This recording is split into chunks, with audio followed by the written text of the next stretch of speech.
దేశవ్యాప్తంగా బహుశా ప్రపంచవ్యాప్తంగా కూడా ఇవాళ మనం అందరం మాట్లాడుకుంటున్న ఒక చాలా ముఖ్యమైన అంశం ఏంటంటే అంబానీ గారి ఇంటి పెళ్ళి. ఈ పెళ్ళి చాలా హడావిడిగా సందడిగా అంగరంగ వైభవంగా జరిగింది. ఇది అందరూ ఎదురు చూసిన ఒక పరిణామమే. అయితే కొంతమంది బహుశా తెలుసుకుందామని అనుకుంటున్న విషయం ఏంటంటే ఆషాఢ మాసంలో మామూలుగా పిల్ల అంటే ఇంటి కోడలు కూడా అత్తవారింటి నుంచి పుట్టింటికి వెళ్ళడం మన ఆనవాయితీ. అటువంటిది ఆషాఢ మాసంలో ముహూర్తాలు ఎలా వచ్చాయి? ఈ పెళ్లి జరిగింది కదా, మరి దీని ప్రాశస్త్యం ఏంటి, దీని విశిష్టత ఏమిటి, శాస్త్రాలు ఏం చెప్తున్నాయి, అలాగే ఈసారి రాబోయే శ్రావణ మాస ముహూర్తాలు ఏ విధంగా ఉండబోతున్నాయి ఈ సంవత్సరం, ఇవన్నీ తెలుసుకుందాం. అసలు పెళ్లికి కావాల్సిన ముఖ్య అంశాలు ఏంటి, ముఖ్య విశేషాలు ఏంటి అన్నీ చెప్పడానికి మనతో పాటు గురుగారు నమస్కారం అండి, స్వాగతం. జై గురుదత్త. మొట్టమొదట గురుగారు, ఆషాఢ మాసంలో పెళ్లి జరగడం అంటే అది కొంచెం మామూలుగా తరచుగా చూసే పరిణామం కాదు. సో దీనికి వివరణ ఏ విధంగా ఇచ్చుకోవచ్చు శాస్త్రపరంగా? తరచుగా మన దగ్గర ఎప్పుడూ జరగదు. అవును. అండ్ ఇంకొకటి ఇక్కడ శాస్త్రాన్ని మనం పూర్తిగా అవగాహన చేసుకున్న తర్వాత ప్రశ్న వేయటము లేదా ఏదైనా విషయాన్ని తెలుసుకోవాలనే ప్రయత్నం చేయటము చేయాలి. ప్రతిదీ కూడా మనము వెంటనే ఒక మాట అనడానికి ముందు శాస్త్రం ఏం చెప్పింది, ఎన్నో పద్ధతులతో మన శాస్త్రం ఉంది, ఎన్నో ఆచారాలు, ఎన్నో పద్ధతులు, ఎన్నో నియమాలు. అవును. ఇవాళ ఆషాఢ మాసము మూడాలు ముహూర్తాలు లేవు అన్నది మన ప్రాంతానికి మాత్రమే. అంతెందుకు వారణాసి తీసుకోండి, అక్కడ పౌర్ణిమ, ఇక్కడ అమావాస్య. ఇక్కడ అమావాస్యతో ఉత్తరాది ఏదైనా అండి, ఇక్కడ అమావాస్యతో మాసం పూర్తవుతుంది, అక్కడ పౌర్ణిమతో మాసం పూర్తవుతుంది.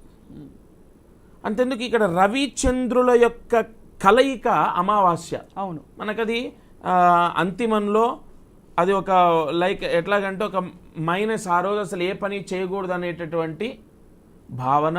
ఎందుకు అది కూడా మళ్ళీ జ్యోతిష శాస్త్రంలో దానికి వివరణ ఇచ్చారు. మనఃకారకుడు ఆత్మకారకుడు కలిస్తే మన మైండ్ సెట్ అనేది అప్పుడు తీసుకునే నిర్ణయాలు అనేవి మనకు రాంగ్ వేని చూయించే అవకాశాలు ఉంటాయి. దట్స్ వై అమావాస్యని మనము ఒక మైనస్గా ఆ రోజు ఏ పని చేయకూడదని అలా ఇలా మనం దానికి సంబంధించిన వ్యవహారం చాలా మనం పాటిస్తున్నాం, నమ్ముతాం. ఈ అమావాస్య అంతిమం, అక్కడ పౌర్ణమి అంతిమం. అలాగే మీకు గురువు యొక్క సంచారాన్ని వాళ్ళు బ్యాడ్ టైంగా తీసుకుంటారు. అక్కడ గురువు యొక్క సంచారం అంతెందుకు, సూర్యమానం చాంద్రమానం. ఇక్కడ మీకు ఈ తమిళియన్స్ మ్యారేజెస్ జరుగుతూనే ఉన్నాయి. ఇప్పుడు తిరుపతి క్షేత్రంలో రీసెంట్గా జస్ట్ 4 days బ్యాక్ మ్యారేజ్లో అయ్యాయి. అండ్ ఉపనయనాలు చేస్తున్నారు. ఎలా మరి మనకు ముహూర్తాలు లేవాలా, ఎలా ముహూర్తాలు ఉన్నాయి, ఎలా వివాహం చేయొచ్చు? మరి మీరు అడిగిన ప్రశ్న, అంతటి శ్రీమంతుడు ఎంతో అంగరంగ వైభవంగా వివాహాన్ని చేశారు, మరి ఏది పాటించకుండా చేస్తున్నారా? అంతేందుకు పౌష్యమాసం, మనకు పౌష్యమాసం శూన్యమాసం. పౌష్యమాసంలో ఉత్తరాది ప్రాంతంలో ప్రతిష్టలు, దేవాలయ ప్రతిష్టలు చేస్తారు. అవును.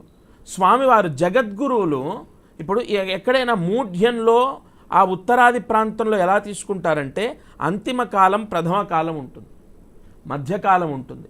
ఉత్తరాది ప్రాంతంలో అంతిమ కాలానికి ప్రథమ కాలానికి దోషం లేదు. అంతెందుకు కుంభాభిషేకం చేశారు మరి జగద్గురువులు. అవును.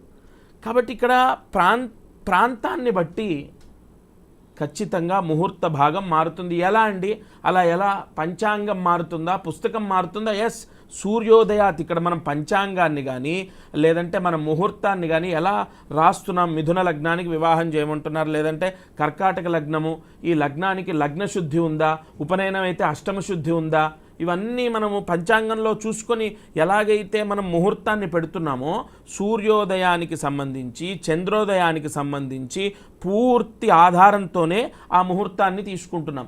మహానుభావులు సిద్ధాంతులు రాసింది కూడా ఆ ఆధారంతోనే.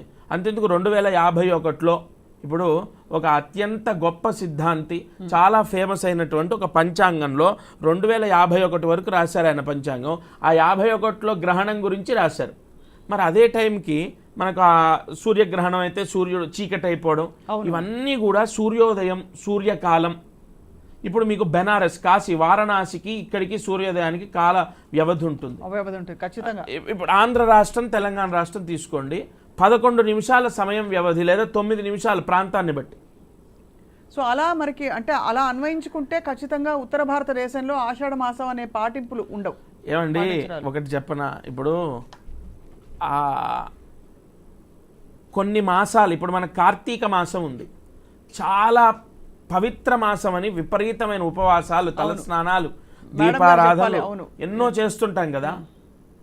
ఈ కార్తీక మాసంలో ఉత్తరాది ప్రాంతంలో శూన్యమాసం, కొన్ని రోజులు శూన్యం, వాళ్ళు ఏ శుభ కార్యక్రమం చేయరు.